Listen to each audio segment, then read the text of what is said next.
Most conversations about elite sport focus on what you can see, the records, the caps, the highlights. And James Slipper and Nic White have plenty of all three. But what you don't often see is the connection, the accountability, and the culture that is built long before a team ever takes the field. On a Tuesday night when you're with Wallabies is our go out for a team dinner night and you watch guys walk in and they scan looking for Slips because they want to sit near him. And I was lucky that I always kind of wanted in with Slips and got a seat next to him. That kind of connection doesn't happen by accident. It is built through years of experiencing shared pressure, honest feedback, and coaching conversations delivered transparently and received without ego. We hold each other up, through standards and all that sort of stuff, but we can really give each other a hard time to get better. And that's probably the best thing I like about him is the fact that I can push him, I can challenge him, and I know he's going to do the same to me. James Slipper is the most capped Wallaby of all time, with 151 test appearances. Nic White played 77 tests and is the third most capped scrum half in Australian rugby history. Both of them will tell you the caps aren't what made their careers. Performance psychology illustrates this, showing teams with strong connection and a shared identity don't just feel better, they communicate more clearly, they cope with stress more effectively, and they outperform teams with equivalent talent who don't have the same levels of trust and connection. While professional sport knows this, many organisations don't. This conversation is an inside view with two of Australia's most accomplished rugby union players, being open and transparent about what it takes to build a culture where people give everything. For you, it might not be a scrum or a line-out, but the question is the same. How do you build the kind of connection, the glue, that holds your team together under extreme levels of pressure? This is the show that brings potential into everyday life. This is Performance Intelligence. I want to start with something a little bit more personal, and that is the friendship between the two of you. In so many ways, your bond is part of the story, and we brought in a picture that reminds me of you. And for those listening in the traditional podcast audio format, Wizard has adapted a poster of the movie promotion of Twins between Arnold Schwarzenegger and Danny DeVito. And I think that picture summarises you two beautifully. And it's really clear that your friendship, it shows up off and on the field. And sports psychology research tells us belonging isn't a soft factor. In fact, teams with strong connection and a shared identity, they communicate better, they cope with stress more effectively, and they outperform teams that have similar talent but don't have the same cohesion. So let's start friendship. Where did it all start? Where did this wonderful bromance between you two twins first kick off? You might as well lead us off, Whitey. Oh, when did it start? We probably played against each other. I do remember my first interaction with Slips was 2011, was my debut game in Queensland. And he made a line break, found the big fella found himself in space, and I thought I'd try to put a hit on him because he wouldn't be able to see it. He was looking this way and I was coming from this way. And as he caught it, he braced for it, and that was a welcome to Super Rugby moment for me. I was on the deck and didn't get up for 30 seconds. Got winded. First time we really I think it was probably like 2012, 2013 in Wallabies when I first met Slips. Slips, I won't tell him the story about the schoolboy stuff. Nah, we'll stop it.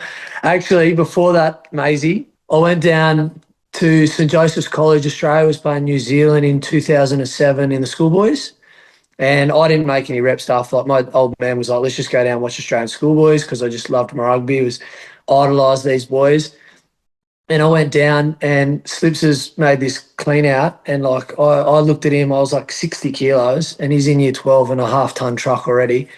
And he's made this clean out, and I've never seen something so scary in my life. And he's like scanning, just looking for a threat, making all sorts of sounds. I thought, oh my God, who is this bloke? Unbelievable. No, it was, it was 2012 and 2013 in Wallaby camp was the first time we kind of actually were able to talk to one another. And I don't know what Slips you saw in me. Yeah, well, it's just you're just a good bloke, and that's something that I've always kind of I always try and surround myself with good people. And when Whitey came on the scene, I was obviously in there for a few years before, but we clicked pretty seamlessly straight away. Yeah, Whitey's just one of those blokes who actually, yeah, he's a teammate, yeah, he's a player, but he actually became one of your best mates, and not just for me, but for a lot of players in the team as well. So we talk about our relationship, like Whitey and I, we've obviously played for a long time, and we've had our arguments. We challenge each other, we hold each other up, through standards and all that sort of stuff. But we can really give each other a hard time to get better, and that's probably the best thing I like about him is the fact that I can push him, I can challenge him, and I know he's going to do the same to me. So it's probably that level of friendship that goes a lot deeper than most friendships. Like it's that high performance friendship is on top of that. So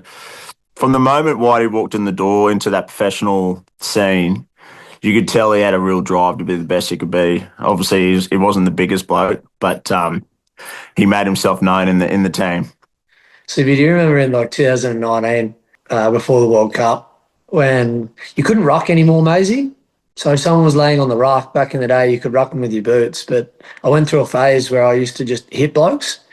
Anyway, I was slapping a guy at training and Slips just walked over to me, grabbed me and goes, "You ever touch me like that? And I'll belt you." And I was like, "Roger that, Slips, roger that." I couldn't handle having some little bloke slap me on the back. Just couldn't. It just didn't sit well with me at all. Was there a moment, Slips, you ever recall where he gave you a spray or he gave you some really terse feedback? Or were you lost? Yeah.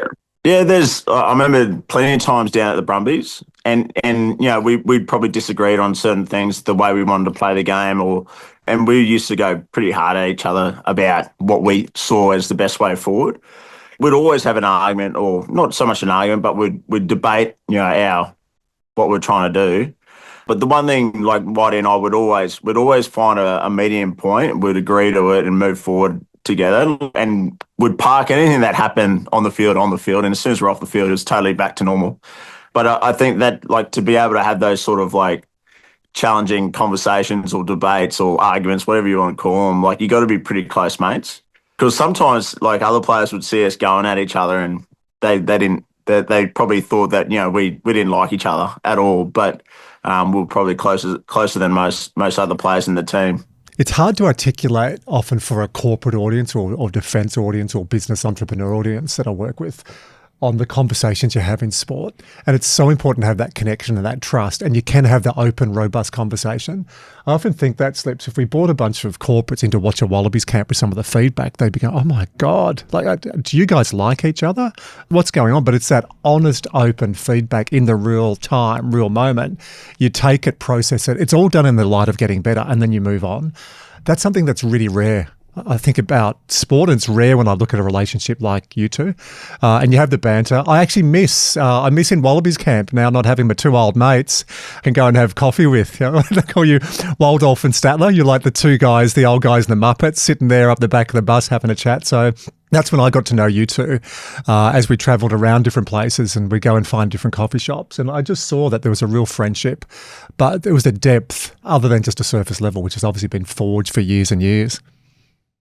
I think the key to like those sort of arguments, and it's how you take the feedback. Like you can't take it personally, and that's something that Whitey and we've worked on over the years. Like don't get me wrong, it wasn't always arguing. We just used to challenge each other a fair bit, but we'd always receive the other players or the other, like, Whitey's feedback as, I wouldn't take it personally. I know that Whitey's out here to try and make the best decision for the team and for himself and for me.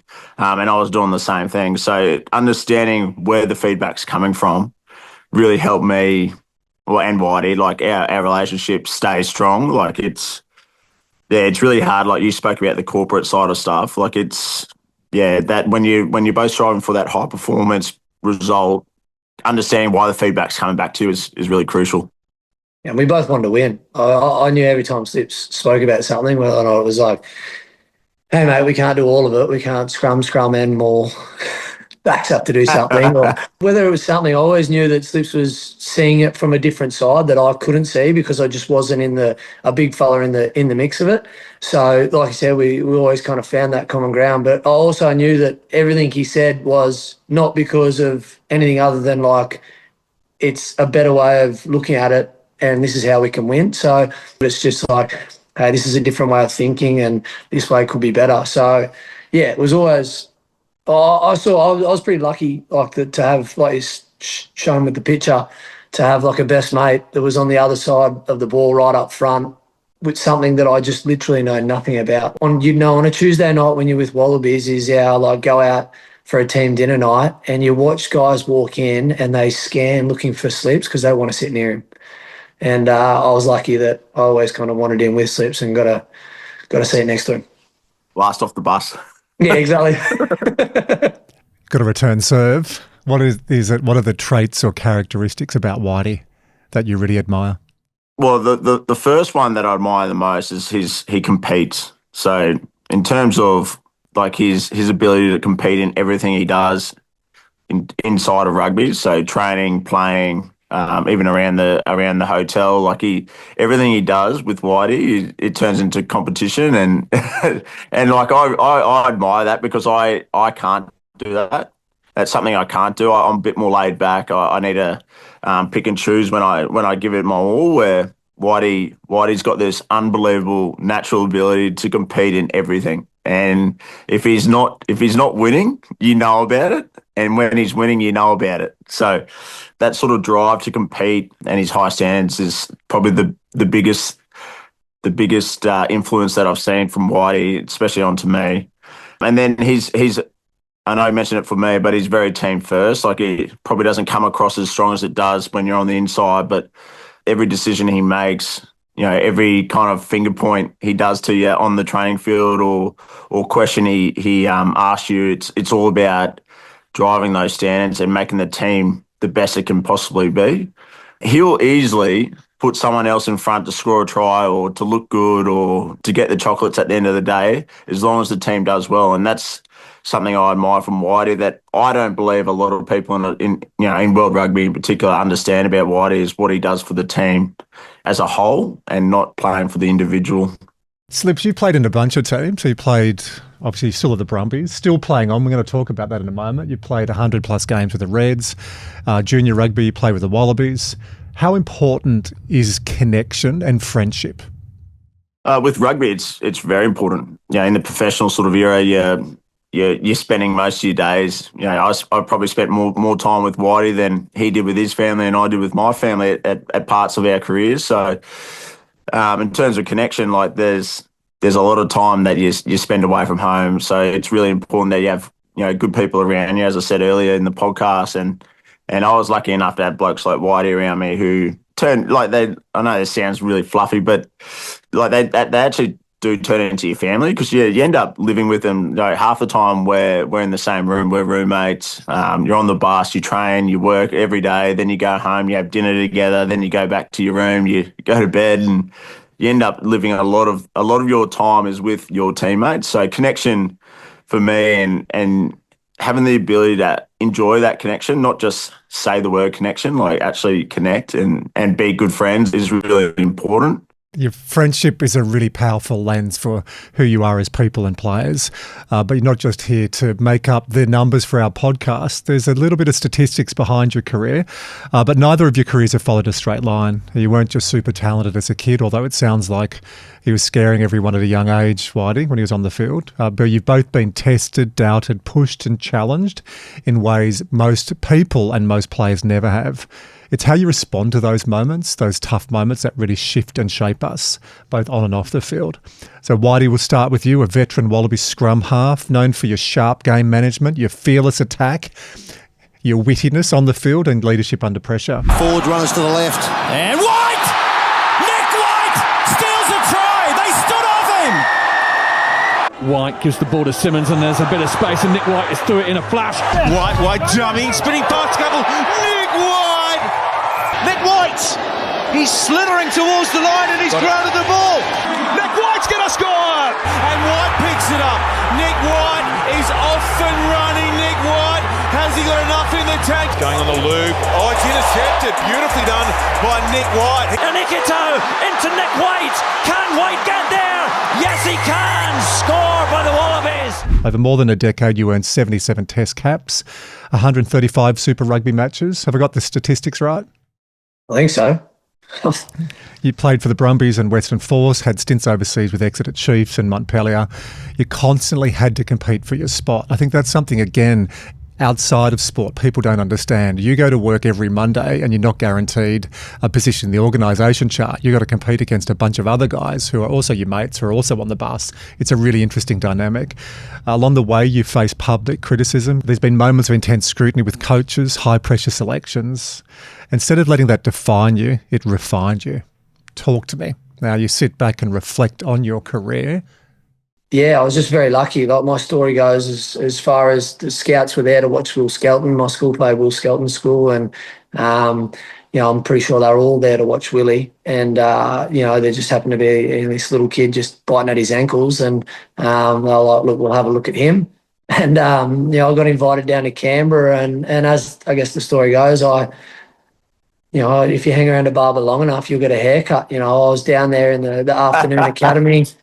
I was like ninth string, and every time they needed an extra number just to hold a pad on the wing or do anything, I wasn't doing much. So I was like, I'll come in and do whatever the team needs, and I just continued to do that. And then over time, I think even in 2012, Jake White came over to the club, and he made it very vocal to me that he was looking for anyone else but me. He tried to get Tawira Caballo, tried to get Andy Ellis, tried to get Ryan Pina. The club needed a good halfback, and I wasn't it. And he got stuck with me. And I guess I kind of always felt like I wasn't really wanted. And to the point that kind of led me overseas. I'd played a few games for the Wallabies, but certainly at no point was I a mainstay. And 2015, Czech said I wasn't in his plans going forward. So I said, okay, I'll go overseas, and I was lucky enough to come back. And even when I did come back, I never really felt like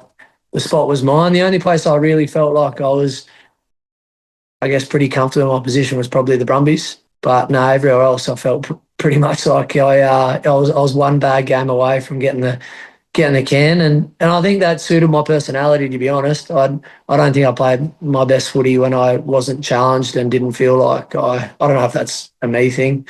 But even back towards the end, like under Rennie, I always felt like I was one performance away from Jake and Tate taking the spot, and we certainly rotated at plenty. And then under Joe, I was, by that stage, I knew that where my position in the squad was certainly to just get the team right. And I was lucky enough to start a few games as via injury and things like that. So, but built some resilience.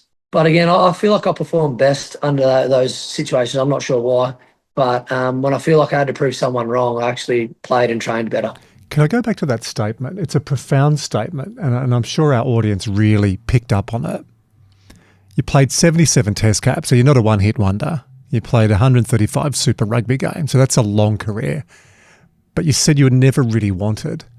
What kept you going? Did you have this fervent belief, like, fuck everyone else, I know I can do this? Or were you just chipping along thinking I'll find my place somewhere, or is it something else? In rugby, it's definitely a case of one man's opinion. Just because that person doesn't like me, like there's plenty of other teams. I had a pretty strong sense of self-worth. I didn't have it growing up, absolutely not. Like, I remember days where I would go to, these tryouts and things like that, and my old man would say, like, get in the middle, mate, you're better than these kids. And I didn't feel comfortable getting in there and getting amongst it. And that belief didn't come for a long time till probably I was in my second stint with the Wallabies when I came back from overseas, where I felt like I probably finally belonged. Until that point, it was definitely a sense of, excuse my French, of like, fuck you. Like, I did feel like... You can swear on this podcast. We're an adult version. No, there was definitely, for a large part of my career, there was a big sense of fuck you. Like, I felt like I was kind of undervalued, and what I did was overseen, and I could have built the narrative in my own head, but like, I came from a country town, and I didn't come through the right pathway, and I wasn't the right. So I probably built that narrative up in my head more so, and spent a large part of my career going and starting with the Brumbies, who started as a bunch of rejects. I certainly felt like a reject, and I suited that culture of like, we're going to show everybody else how it can be the little brother and win. So yeah, I like I said, I I enjoyed that. It suited my personality, being that underdog. Being told I wasn't wanted in 2015 certainly gave me the fire to go overseas, and I went overseas knowing that like I'm going to play my ass off to make them want me to come home. And I was just lucky enough to get that opportunity. But it was tough at times, like absolutely tough at times. There were moments in Canberra early days where I did almost like quit, and I've had special little moments with people that have kept me on the straight and narrow, mainly my mum and dad, making sure I stick at it. But there's also been a strong sense of like, if this, just because this bloke doesn't see my value, well, then I know someone else will. Mind you, like, looking back at it, I was at different stages of my career. I started under every Wallabies coach, so I did fight my way in there, and I'm pretty proud of that. When did it shift to when you actually believed, yeah, this is what I'm meant to be doing? I'm comfortable here. I'm never going to take it for granted, but I've earned this, and I'm actually now giving back to the next generation coming through. Do you recall when that shift was? Because I've seen it in you. Yeah, look, it definitely happened my second stint in Wallabies coming home. My time at Exeter really helped my confidence. I was playing in a really good team. We barely lost, won some really big trophies, and felt like I was really like a core part of that. And then coming home to the Wallabies, it was a young squad. I left like quite like the youngest, and not the youngest, but like as a part of the younger group with with Slips and a bunch of guys, and there was a lot of older guys within the squad. Then I came back, and all of a sudden I was sitting back towards the back end of the bus with Slips, and yeah, I just felt this, I guess, a sense of responsibility, and that's when I guess things started changing. Like, a lot of my decisions were, like a lot less selfish. I had to think more about the team, and then the kind of side I think you're getting to is like under Joe. 2023, I certainly felt like that was probably the end for me. I contemplated hanging the boots up, and then Joe came along, and I thought I'll give this one last crack. And and when I went in there, I was at no point thinking about like starting or in the bench. Like, I just wanted to be a part and help the team get back to where I felt like we could get to, because the wheels had well and truly fallen off in 23. And I remember a conversation with Joe. I feel like he was a little bit nervous coming up to me before selection for the first game to tell me that Jake and Tate, were in and I was out. And, I was okay with that. And I said, mate, whatever the team needs, I'll make sure Jake and Tate are absolutely prepared, and you just let me know whatever, coaches the team need. And I think he was a bit taken back by that, but that's genuinely where I felt like my place was in the squad. I felt like I could really help the team in the Monday to Friday. I also had an internal drive, and the fuck you was still there. I did want to start. I made that clear, and I made that clear to Joe. But I knew I could help Jake, and I could help Tate, and I could help the team in preparing for Saturday and getting results. And I had a lot to give in that space, and that's what probably motivated me to want to be a part of that kind of 18-month journey. Well, you had a lot to give, and you kept giving. You retired, you came back. You retired, you came back. The joke became you were the Johnny Farnham of the Wallabies team. How many retirements? Because the British-Irish Lions game in Sydney was meant to be the big one, wasn't it? Your family were there. You were presented with a plaque. There was a big celebration at the end of that iconic game that you boys won, which was delayed by rain for, I think, 45 minutes. And then you came back another couple of times. So, yeah, the Johnny Farnham. Is that it? Yeah, that's it for me, definitely. I reckon there's another bloke in this chat that's probably got a Johnny Farnham in him. But, hey... Someone's playing some unbelievable footy, but never say never. Like, it's, I had an amazing game in that Lions game, but then the opportunity comes to go to South Africa. You'll never say no playing for your country, and it seemed like the right time. But like, you make a decision on the information you have at the time, and you make the best decision you think you can, and like, it can easily change, and I think it'll potentially change for someone else in this chat. So before we pass the baton from one Johnny Farnham to the future Johnny Farnham, we're building the tension, Slips. Whitey, do you want to tell everyone about the bus and the lack of etiquette that I understood about identity? So can you explain the Wallabies bus and where everybody sits? I think it's most rugby teams, probably any sport team, but the bus kind of sets up that coaches are at the front, taking up the first kind of 6 to 8 rows.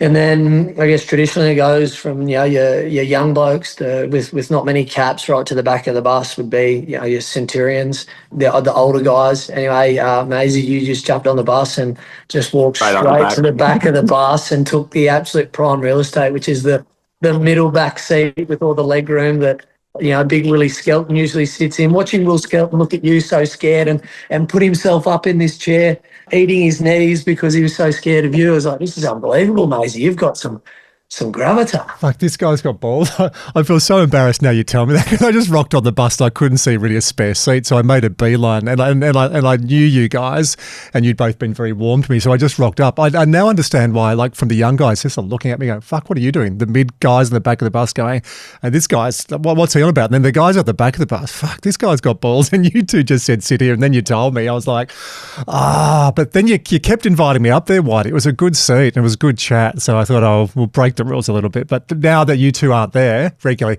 I'm right at the front. It'll be interesting to see who sits next to Slips this year. See what I did there, Slips. Mate, it'd be interesting to know who's at the back now. Slips, let's talk about your transition. Is there anything, though, in Whitey's career that you weren't sure of, or did you know all that? Did you know that whole passage? No, yeah, that's very familiar to me. Like, and as I said at the start, like, Whitey competes, and that's what he's done his whole career. Yeah, he never felt wanted. You could see that in the way he performed, the way he prepared for games, the way he went about his business. Like, it goes without saying, like, he competed for everything he got in his career, and it's a testament to him because, my journey is probably a little bit different. Like, mine obviously wasn't linear, but I felt like a little bit more straight line than Whitey's due to a number of factors. But it just goes to show you how much work he had to put in to get what he got out of the game. Well, this is your turn to shine, mate. You've put a bit of work in as well. The stats, 151 test appearances, the most capped Wallaby of all time, the third most capped test rugby player ever. Super Rugby, recently you broke the 202-game record held by All Blacks prop Wyatt Crockett. He sounds like a character out of a Western, doesn't he? Wyatt Crockett. Yeah, a little bit. He's a good man, Wyatt. And you're still playing. You're still going strong. But beyond the numbers, what I find remarkable is your ability to reinvent. You've adapted your game, embraced new environments. You've played tight head, loose head, rebuilt yourself when it was needed. Can you go back when you were a young fella, similar pathway to Whitey, or similar age, did you just have this belief, I am going to be a Wallaby and get out of my way? Or did you also stumble into it? I'd probably say I stumbled into it. Don't get me wrong, I had the dream. I, like most young kids out there running around with the footy, like, you always want to be a Wallaby. You always dreamt of being a Wallaby. I remember going to watch Wallaby games as a kid, and it goes without saying I wanted to be a player who played for his country, so I was no different. Did I have a belief that I'd get there? Probably not as a kid. I played the game purely on fun, to make friends and to enjoy the game for what it was. So it's probably more accurate that I stumbled into a career of professional rugby. It wasn't until I finished school, where I made the Australian schoolboys, as Whitey alluded to earlier, that I probably got a snicker of belief that I could actually turn this into a professional career. But even, I remember walking into the doors at Ballymore for the Reds, blokes like Chris Latham were walking around, and David Croft and Berrick Barnes was still there. Like, there was a lot of players who I kind of looked up to as a young player, and even in that moment there, where I was technically signed by the Reds in the academy, I still didn't believe that I could be as good as these blokes. So 17 years later, I'm still playing, and I've forged a bit of a career out of it. So it's worked out well, but definitely wasn't linear, Maisie, at all. There was a lot of adversity. There's setbacks, injuries, the works. The big plot twist, you played 100 games for the Reds and you're injured for a couple of years, and then you left the Reds. I don't know how much you want to talk about this part of your life, but you and I have had a couple of chats about how challenging it was. You really had to reinvent. Difference between most people and you reinventing, you're also playing that out in a public forum. People commentating, news reports. I'll leave it to you to open up how much or little you want to share with us on that chapter. Yeah. No, that's fine. The year was 2018. It was probably the worst year, but yet the most rewarding year for myself. And we talk about reinventing myself. I had to. Obviously, came into a bit of strife off the field, and I made some really poor decisions in life away from the game, and I put a lot of pressure on people that I love, and all the works, and I'll always regret doing those things I did. But at the end of the day, I had to reinvent myself. I had to go back to the drawing board and work out why I was actually finding a reason to play rugby, why I was getting out of bed and being James Slipper. I lost all of that. So the drive for me to be a good human or a good player wasn't there really. So it wasn't until I actually hit rock bottom that I was staring down the barrel of giving up the game. But it forced me to address a few issues off the field that once I got that, I could reinvent myself as a player. And in 2019, I ended up down at the Brumbies, and I fell back in love with the game. Yeah, it really proved to me how much rugby was a part of my game, my life, my DNA as a person. So yeah, my journey has never been hasn't been easy, but it's been rewarding. Do you feel that having to fight to come back and almost having it taken away from you has led to the longevity? Like if you kept going, it was easy and you kept playing, maybe you would have stopped a few years ago? I think so. I think I would have, potentially given the game away a little bit earlier. I missed out on a few games there, which probably helped the body physically. But in terms of that reinventing, and I kind of sat down and worked out what I wanted to do with my life, and in terms of the rugby and how I wanted to go about my business and what sort of person I wanted to be around the team, and that sort of stuff, I reckon, has really helped me be a long-serving player. It wasn't a matter of reinventing myself as a player as such. It was more just the mindset around how can I best be the best person, and then that will transfer onto the field. Did you just learn that yourself? Did you read books? Did you go to a Tony Robbins seminar? What was it that prompted that? It was probably just all internal. I obviously saw people, but it was probably just sitting down with mum and dad, and mainly my dad. We went fishing a couple of times, and we just spoke about what actually mattered. Why do you do what you do? What's people use the word why. What's your why? Why do you get up at 6 a.m. and go training? What do you got planned for next year, Slips? Well, nothing yet. But I still think I've got some mileage left in these old legs of mine. I've always been a believer of, kind of really squeeze the sponge. You want to get as much out of your career as possible before you do finish up, because everyone says it. You're retired a long time, so or you could just do a whitey and keep coming out of retirement for a few years. So I'd like to keep playing next year, whether that's in Super Rugby or overseas. I'm not too sure yet, but to be potentially coached by Whitey is a dream of mine. Could happen. So you get a phone call from Les Kiss next year in Super Rugby saying, "Hey, we'd love you to come into Wallabies camp." Your response? This is something I've always said, if the team needed me, I'd answer the call. Just like Whitey said, it's very hard to say no to your country. But one of the main reasons why I did retire last year from internationals was to give the players in the shoes now, in the boots now, to give them time, to get themselves ready, have a bit of time on the field, with the pressures of rugby, international rugby. It's a hard gig, so you need to give time to these young players coming through. And look, for whatever reason they might need me next year, I'll always put my hand up. And when that time comes, or if it comes, or if it does not come, I'll either be ready or not.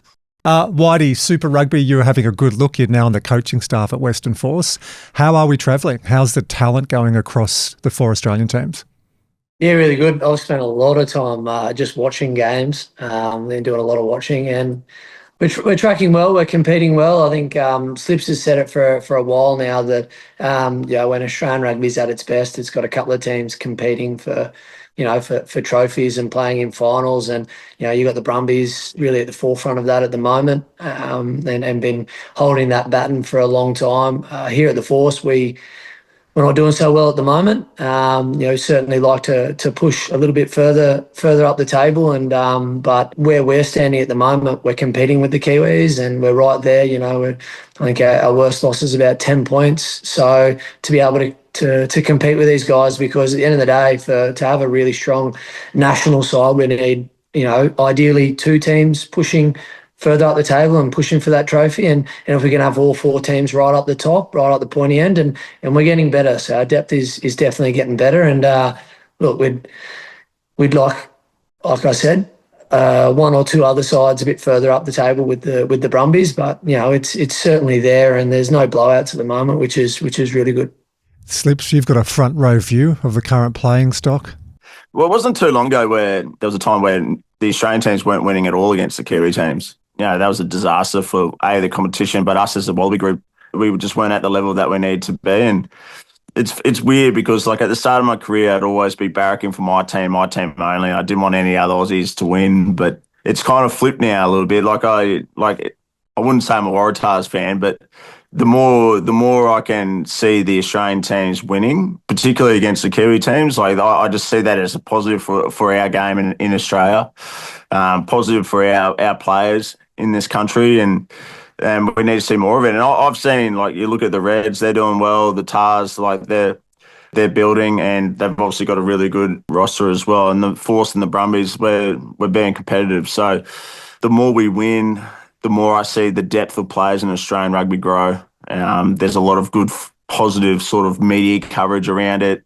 Because at the end of the day, you want this competition a competition. You don't want to know who's going to win. You want it to be on whoever the best team is on the day wins the game, and that's what we're seeing at the moment. If you're off just a little 1%, you'll find out. So, yeah, I'm seeing a lot of positives this year. I'll paraphrase what you said a little bit, but for James Slipper now cheering for the Waratahs, is that the Joe Schmidt effect? Is that the ripple effect Joe's had for getting the team together? Yeah, well, I'd say a little bit, but it probably comes with age too. Whitey and I have probably seen what Super Rugby used to be like. I managed to win it all the way back in 2011, so a long time ago. And I just saw, I could just see where we were heading when we weren't even winning a game against the Kiwi teams, and what that meant for Australian rugby. So for me, just the health of the competition is really pleasing for me. All good stories do come to an end, but you don't just close the book and put it down. You often pick up another book and you transition. Now, I've got to tell everyone, Whitey, about this podcast. This is our third attempt. So before we actually went live, Slips went, thank God we're doing this. I've been looking forward to this for months. So we had this planned a fair while ago. Whitey, you can pick up the first one. So we're ready to go, and then you'd had an operation post-career. And again, I don't think a lot of people understand literally how you put your body on the line, and then some of the blowback, some of the injuries you have to manage. So let's go back a couple of months. We're going to have our first podcast. What happened? I probably knew for the last 3 or 4 years that I pushed my body as far as it would go, and then at some point I'm going to have to finish playing rugby. And that point come last year where Gary Mitchell was almost tapping me on the shoulder and saying enough's enough. So I had to get both knees operated on, and I got to get my shoulder done as well. And I went in first for knee surgery, an osteotomy where they break the bones kind of above and below the knee. I've got 3 plates and 24 screws in my legs and 2 bone grafts. And all was going pretty well. About 5 weeks post, we were lining up to do this podcast. And not just well, you came back into Wallabies camp after Christmas in January, and you were taller. You were literally taller, mate. But no, everything was going pretty well. I was around walking, and then it is, a small chance with every surgery that you get an infection, and unfortunately I got one. Ended up in a pretty bad way in hospital. Got staph, which turned into sepsis, and attacked my lung. And I was just very lucky it didn't get into my heart. But I was looked after by some great people over here in Perth, and I think we spoke, Maisie, a little bit about it, but I was in a pretty bad way. I lost 10 kilos, and it was definitely I didn't know it at the time, but talking to the specialist afterwards, I was like, mate, how close was I? And he's like, yeah, it was touch and go there for a little bit. So, well, that rattles you a little bit. I definitely played injured a lot of my career, and you just feel like you're just becoming not invincible, but you're able to push through anything. It's just pain and you'll be fine. And, getting an infection and, not being able to push through it, it just attacks you. And it certainly gave me a different way of thinking about things. It certainly rattled my system. Yeah, I'm on the other side of it now. I'm healthy, and now I've just got to fix up a few of those bone grafts and some broken screws and what have you. But I've had a few surgeries since then because of that complication. But yeah, it was, I don't know, I wouldn't say it was scary because I never felt like yeah, I never felt like it was that scary just because of that mindset. But then afterwards, hearing how close it was, like that did. Yeah, now I feel quite fragile now and look at the game and definitely wouldn't be able to play it, wouldn't be able to come back. No Johnny Farnhams now because, yeah, it rattled me to my core, and now I am, I guess, like I said, a bit fragile. Rattled you in what way? Rattled you thinking, shit, I have been this guy that's been told I can't do everything, and it was a fuck you to start, and then that went to more internal drive and purpose, and I played 77 test matches and kept going? Or, shit, this is the first time in my life where I've really had to think about life and being told that it was touch and go? Yeah, I think a little bit of that, a little bit that there are some things that you just can't push through. That worried me a little bit. Like, I need a shoulder replacement, and I played with a dodgy shoulder my whole career, and, pain was never an issue for me. Like, I was able to push through that, some dodgy knees, But then this hit me, and it was like, no, mate, like, you can't just push through this. And I did try to push through it, and that's probably what got me in a fair bit of strife. Ended up being rushed to hospital and having emergency surgery because of that mindset of, like, just push through it. Having to change my mindset from, like, the more I tried to push through it, the worse I made it and have made it, to then thinking about others. I've got to, got to really sit back. For those that know me, I don't sit still. So I've had to sit still for like 5 months and actually heal and try to recover and put my health first. And yeah, potentially leaving, 3 boys and my wife, that kind of does, when I had to sit in hospital with that for, almost a month with that hanging over my head, that almost happened, that rattled me to my core, because it was an easy kind of like, like you said, a fuck you, and I'll push through this and I'll get to where I need to go. Whereas I have to find a different way now, and I have to think a different way and act a different way now with, I think that's what's led me to feel a little bit fragile, because now I feel like I'm only a small little cut and infection away from, not being here.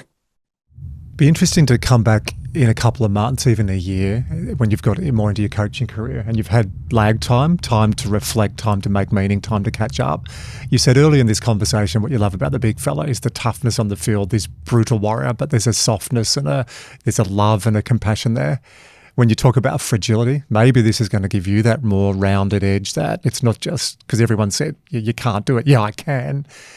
There might be a bit more balance there. As a coach, I can't help but think at some stage this is going to give you more compassion, more understanding, more depth. Yeah, I hope so. Yeah, and it's a trait I love in slips. And always thought I'd be no chance at it. And I do try and strive for it. So, look, if there's a silver line at the end of this, I'd love that. Whitey, your transition has been very difficult. You wouldn't wish this on anybody else, and it will take time to catch up. But one thing you've done really well is over the last 18 months is you've got ready for what's next. I know we've had a bunch of conversations on this. You've had conversations with other people. I think that's a really good example, and I'd like you to explain that a little bit to not just athletes listening to this, but anybody who's in a career and you're future-proofing to go next. So what often happens in sport, for guys like you, you've had an esteemed career, albeit really challenging and tough. It's great that we've been able to teach people today, or tell people it's not just linear, it's fucking hard and you've got to push through. But a lot of people finish, especially sport, and then they go, wow, I'm now just going to start the next career. And it hits them like a steam train because they haven't nurtured relationships, they haven't upskilled, and they're there suddenly with all this time in their hands, and then takes 3 or 4 years to get the connections, maybe get the qualifications. But you've done this really well, mate. So what have you learned over the past 18 months, 2 years about future-proofing and getting ready for what's next? Certainly the last 18 months, I never knew when was going to be my last game. Like, I literally treated every game like, I'm not going to get picked in the next squad. So early on, I spoke to you and Joe, started 2024 around, what I could do to start preparing myself for coaching, because at that point I knew that coaching was something I wanted to go into. So I've had very long chats with you around what sort of identity, me as a person, not me as a player. I had a good chat with Joe early in the piece. What took him for coffee, he didn't know what was coming. I said, mate, do you mind if we have just some coaching chats along the way, and be able to ask questions throughout the journey, why he does things, his methodology, because he's someone who I think is really impressive and like one of the best coaches I've had, and would love to have a lot of those traits. And yeah, so I was constantly in the background, I guess, having my eye on that. Obviously still had to be quite selfish with my week and preparing myself to play, or if something happened, step in and play. But at the same time, I also kind of had a coaching hat on, and I would sit back and watch things throughout the week and look at the why, and, has he thought about how this is going to land? And he had everything Joe does had thought in it, and I had your help to help me understand all of those whys and setting that up. And to the point towards the back end, Joe would, I was lucky enough to step up and do a few mindset meetings and things like that because, as you can see here, I don't mind talking. But, it certainly helped with the transition because I kind of felt like I was somewhat prepared. And coaching, that's the path now? You want to be a full-time coach? You want to give back? Absolutely. I feel like I've still got a bit to give these boys. I feel like I'm in a good spot where, I'm kind of played with a lot of these guys and, kind of know the feelings they're feeling. Also a little bit of knowledge of what I know I've stuffed up, and I want those boys to make the same mistakes. And, I'm a bit of a rugby nerd as well. Like I just see the game a little bit differently, and I think I articulate that now well enough to help the boys. I speak the same Seki language, Slips. What do you both find different with the younger generation coming through? So Slips is getting all Seki or word up. I do that with my kids and they just go, oh, God, Dad, cringe. Slips is just doing it to take the piss out of himself, which he does so well. What do you find different? I think in terms of like the rugby player, it's changed so much. I think when both Nick and I started playing rugby, it was a lot more dictatorship sort of thing. So you were told what to do, when to turn up. You were told when you did things wrong. You weren't really told the why or the how. You were just, you're put on blast for either stuffing up or doing something good. Whatever it was, you were just told. And as a young player back then, you just listened and you copped it and you moved on, and it was really up to you to get better or change things. So probably in today's day, you need to have more of a relationship with the young players. I feel like that's a really important aspect to not dealing with young players, but like to forming that relationship. You got to actually get to know them. Otherwise, they just won't either respond to you or they just won't give you their time.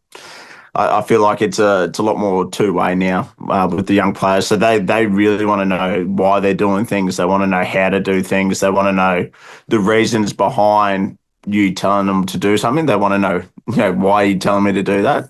Where when we came through, it was just like, yep, if you want me to do that, I'll do that. So that's probably the biggest thing I've seen change in young players come through. Is there a risk that the agency shifts too much and the power is with the players? It's I guess it's like in anything. You want balance. You want debate. You want a collaboration. Of ideas coming together. But at the end of the day, you got to agree to one thing, and that's what you agree to do. From that step onwards. It's always great having players' input, but at the same time, you got to find that balance of when your input's probably not up to speed. Whitey? Yeah, I think like anything, you can get the balance wrong. I think Slip's nailed it there. It's like their collaboration is really important. Like at the end of the day, the coaches can't be out there on the field on Saturday. Like it needs to be coach-led, player-driven. The players need to drive it themselves, so they need to feel empowered to be able to make those calls in like a split second out on the field. And, if it's too much dictatorship, well then, they get to Saturday and it kind of hits them like a ton of bricks. But at the same time, it can swing too far the other way where, you get 23 different voices all pulling the rope in different directions. And you need someone to find the middle ground and say, no, look, I've heard everything, but this is the way is best going to. And then you need to, we speak a lot about disagree and commit. Within meetings, we'll have, like Slips alluded to before, like a lot of robust conversations, but you need to leave that room in agreement of one way that's the best way that we're going to attack it. And, you might not always agree with it, but you need to commit to it when you get out on the field. So, look, it's a collaboration, absolutely. Slips, we've spoken about Whitey and his transition to being a coach. So after the 2031 World Cup, when you finally do retire. When I'm 50. Yeah. Apart from bumping into you at our spiritual home, collective spiritual home of Tallabudgera Creek, and seeing you swim and chase the tides, what's in store for you when you do finish rugby? Yeah, I agree with Whitey. Look, I don't know if I'll be an exceptional coach, but it's something that interests me for sure, Maisie. It's I've got a real love for the game, and I've got a real keen eye on the forward sort of side of the game. So you set piece and that sort of niche sort of aspect to the game. It's the scrum, the more the line out. That's where I can see a lot of value for myself being a coach. I also see a lot of value with the way I form relationships with young players. I reckon I could do that very strongly. It's not something I've really set my mind onto just yet, the coaching aspect. I've always been open to it. So I've always been trying to learn on the run, kind of like what Whitey's done for the last 2 years, is kind of work out what works for teams and what different coaches do. But I'm still open to life outside of rugby. I'm kind of at that stage where I'm trying to learn as much as I can in a number of industries. And trying to work out what I probably don't want to do is probably easier than finding out what I want to do. And that's something that someone told me years ago is you spend most of your time working out what you don't want to do. So I'm kind of at that stage. If any of your listeners have got any jobs for me, I'll be more than happy to answer them, mate. A few big corporates listen to this, Slips. You may be surprised. I've said this to you a couple of times. I'm sure you don't mind me sharing, but I see you having a portfolio career. That's a bit of a buzzword, but you could be doing a bit of media. Yeah, I don't know, head coach or specialist coach is probably going to determine whether you have a portfolio. Yeah, I'd probably be assistant coach. I think that's more me. I think Whitey's more the head coach. That was my thoughts. And thank you both for giving me some of your time in the grey today to have this conversation. I've really enjoyed today. It's been a long time coming. I think, Whitey, with all the trials and tribulations you've had, it's probably better we've done it now because we've been able to celebrate the big fella's milestones. I know. It's Slippy's year. He just keeps going from milestone to milestone. There's actually no more. There's no more. It's just the next milestone's the retirement one. No, mate. Every week from now is a milestone because next week you'll update the most capped Super Rugby player. Isn't there some Welsh guy's got 170 tests? That must be in your roadmap if you're going to go to... I've just got anxiety thinking about it. Yeah, just one game at a time, 1 week at a time. A few scrums and 20 test matches. Yeah.